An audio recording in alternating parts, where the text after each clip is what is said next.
Saudara-saudara, Salam. Selamat Paskah untuk kita semua. Kristus Tuhan, Dia sudah bangkit. Benar, Dia sudah bangkit. Mari kita memasuki kebaktian kategorial yang pada pekan ini akan dipandu oleh tayangan video renungan. Mari kita bersama-sama memulainya dengan memuji memuliakan nama Tuhan. Kita bernyanyi dari Kidung Jemaat nomor 40, Ajaib Benar Anugerah.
Kita akan membaca dan merenungkan kesaksian firman Tuhan.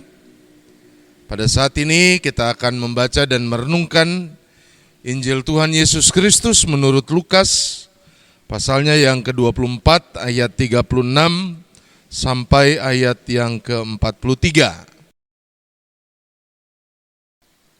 Mari sebelum kita membaca dan merenungkannya, kita bersatu hati di dalam doa.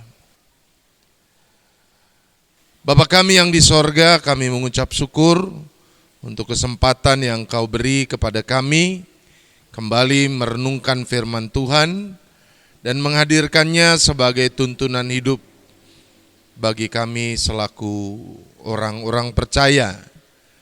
Saat ini kami rindu Engkau melawat kami. Kuasa Roh Kudus-Mu sungguh menjadi andalan kami. Biarlah perasaan kami, akal budi kami, seluruh apa yang ada dalam diri ini menjadi alat yang baik dalam kuasa Roh Kudus itu, sehingga kami boleh menerima kebenaran firman Tuhan. Terima kasih ya Bapa, berkata-katalah, kami telah sedia untuk mendengarkannya. Dalam nama Tuhan Yesus kami berdoa. Amin. Lukas 24 ayat 36 sampai 43. Begini bunyi kesaksian firman Tuhan. Dan sementara mereka bercakap-cakap tentang hal-hal itu, Yesus tiba-tiba berdiri di tengah-tengah mereka dan berkata kepada mereka, "Damai sejahtera bagi kamu." Mereka terkejut dan takut dan menyangka bahwa mereka melihat hantu. Akan tetapi Ia berkata kepada mereka, "Mengapa kamu terkejut dan apa sebabnya timbul keraguan-raguan dalam hati kamu? Lihatlah tanganku dan kakiku, aku sendirilah ini. Rabalah aku dan lihatlah, karena hantu tidak ada daging dan tulangnya, seperti yang kamu lihat ada padaku." Sambil berkata demikian, Ia memperlihatkan tangan dan kakinya kepada mereka, dan ketika mereka belum percaya karena girangnya dan masih heran, berkatalah Ia kepada mereka, "Adakah padamu makanan di sini?" Lalu mereka memberikan kepadanya sepotong ikan goreng. Ia mengambilnya dan memakannya di depan mata mereka. Amin. Sampai demikian jauh pembacaan kesaksian firman Tuhan. Berbahagia setiap kita yang mendengarkan firman Tuhan dan memeliharanya di dalam kehidupan. Bapak, Ibu, saudara-saudara, anak-anak yang dikasihi oleh Tuhan, saya pernah menyaksikan sebuah drama Paskah. Drama yang dihadirkan dengan sangat apik oleh para pemeran-pemerannya. Hanya 3 orang, tapi kala itu rasanya pesan dari drama itu sampai kepada hati saya. Drama sederhana yang settingnya hanyalah di sebuah ruangan tanpa properti yang banyak, berbeda dengan drama Paskah yang dimulai dengan penyaliban Yesus, serdadu Romawi yang bertindak kejam kepada Yesus, lalu ketika murid-muridnya berada dalam ketakutan, mereka semua begitu mengalami goncangan setelah Yesus tiada lagi. Bukan itu dramanya. Drama itu hanya berkaitan dengan 3 orang yang mewakili perasaan murid. 3 orang itu adalah Maria, Yohanes, dan juga Petrus. Dalam drama itu saya menyaksikan pemeran Maria menghadirkan mimik wajah yang sangat-sangat menghadirkan kesedihan. Dia begitu merasakan kehilangan akan putranya yang sudah pergi. Dia merasa bahwa sebagai seorang ibu, maka ada bagian dari dirinya yang hilang ketika Yesus, anak yang dikasihinya, tidak ada lagi. Ada rasa kesedihan yang rasanya tidak bisa diwakili oleh ungkapan apapun. Dalam drama itu pemeran Maria hanya sedikit saja berbicara. Namun lewat air mata, lewat wajah yang penuh guratan kesedihan, maka nampaklah rasa kehilangannya. Tokoh yang kedua adalah Yohanes. Kita tahu Yohanes adalah murid yang dikasihi oleh Tuhan Yesus Kristus. Bukan berarti Tuhan Yesus tidak mengasihi murid-murid yang lain. Dia pasti juga mengasihi mereka. Namun Yohanes pasti punya tempat istimewa. Nah, di dalam drama itu diungkapkan Yohanes yang penuh penyesalan. Dia merasa tidak mampu berbuat apa-apa. Dia merasa tidak bisa mengubah situasi di mana Yesus harus disalibkan. Sebagai seorang yang dikasihi oleh Yesus, dia merasa sebagai orang yang tidak berdaya. Pemeran yang ketiga adalah tokoh yang memerankan Petrus, murid Yesus yang tentu digambarkan sebagai pribadi yang rasanya tidak bisa memaafkan dirinya. Dia orang yang tidak punya nyali, begitu pengecut menghadapi tantangan, lalu terlihat sebagai orang yang tidak punya keberanian. Petrus seperti kehilangan dirinya. Dia yang biasanya begitu garang, tetapi ketika rasa ketakutan hadir, maka dia bahkan menyangkal Tuhan Yesus, kebanggaannya itu sampai 3 kali. Ketika saya menyaksikan drama itu, saya merasa diri saya ada di sana. Saya seperti 3 orang pemeran, baik Maria, Yohanes dan juga Petrus. Saya merasa seringkali berada dalam situasi seperti mereka. Ada kalanya dalam hidup ini kita merasa begitu kehilangan. Kita merasa ada bagian diri kita yang tidak ada lagi. Kita merasa kesedihan yang tidak bisa dilukiskan. Kita seperti Maria. Atau kita merasa tidak berdaya seperti Yohanes. Kita dikasihi, tetapi rasanya pergumulan begitu berat dan membuat kita hampa. Atau kita seperti Petrus, saudara, pribadi yang penuh penyesalan karena ketika ada tekanan yang begitu berat datang, maka alih-alih dia setia, dia justru memilih untuk menyangkal Kristus. Ketiga tokoh ini adalah saya dan saudara. Nah, berita Paskah, saudara-saudara, memberikan kepada kita sebuah titik perjumpaan yang indah, bahwa bagi setiap kita yang merasa kehilangan, merasa kesedihan yang begitu berat, merasakan ketidakberdayaan dan penyesalan yang rasanya tidak termaafkan, maka ada kesempatan diberikan. Paskah adalah berita di mana kegelapan itu telah lenyap diganti oleh terang yang sungguh memberikan harapan baru.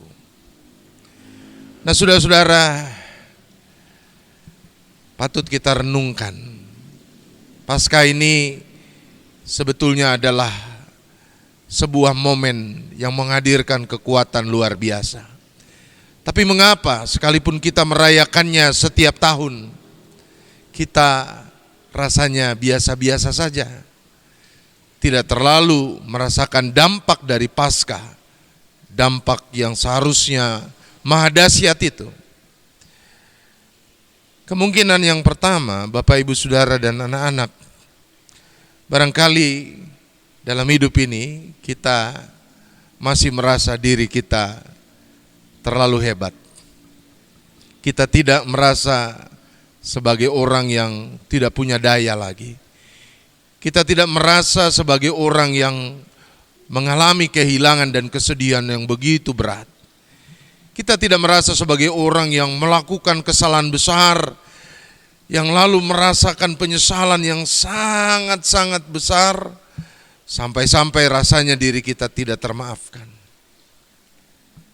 Itulah barangkali yang menyebabkan Paskah yang nuansanya penuh dengan harapan dan kebangkitan ini tidak terlalu berdampak bagi kita.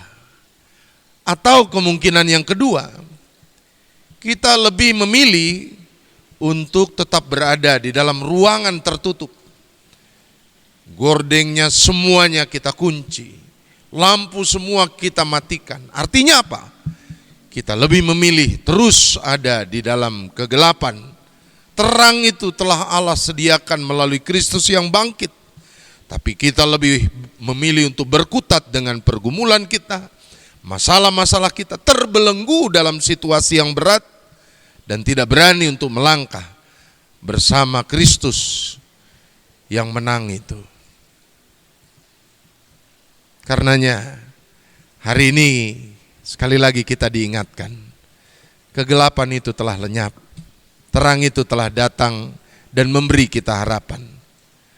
Karenanya jangan pongah, jangan merasa hebat.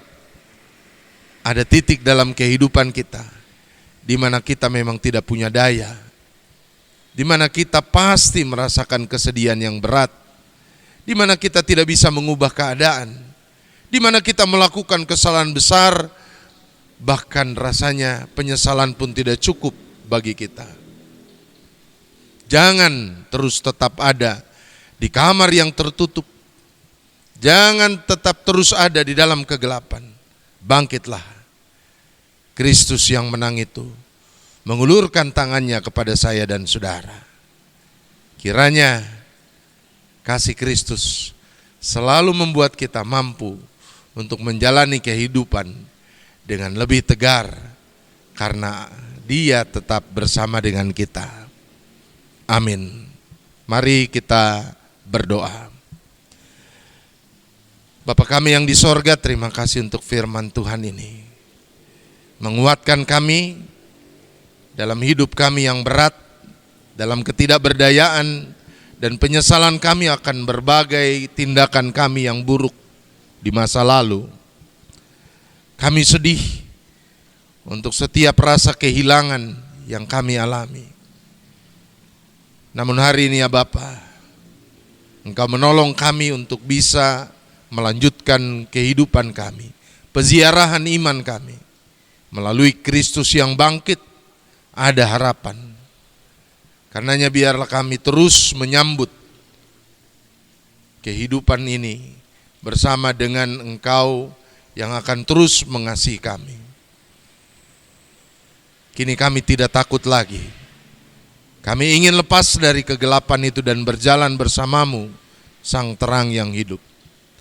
Engkaulah teman seperjalanan bagi kami. Karenanya teruslah topang kami. Inilah doa kami ya Bapa, menyambut firman-Mu. Kami ingin menyerahkan seluruh perjalanan hidup kami ke dalam tangan kasih Tuhan. Doa kami ini kami peralaskan dalam nama Tuhan Yesus Kristus yang akan memberkati kami. Terimalah berkat dari Tuhan. Damai sejahtera Allah yang melampaui segala akal akan melindungi hati dan pikiranmu di dalam Kristus Yesus Tuhan kita. Kiranya berkat dari Allah Bapa, Anak dan Roh Kudus beserta dengan kamu sekalian. Amin.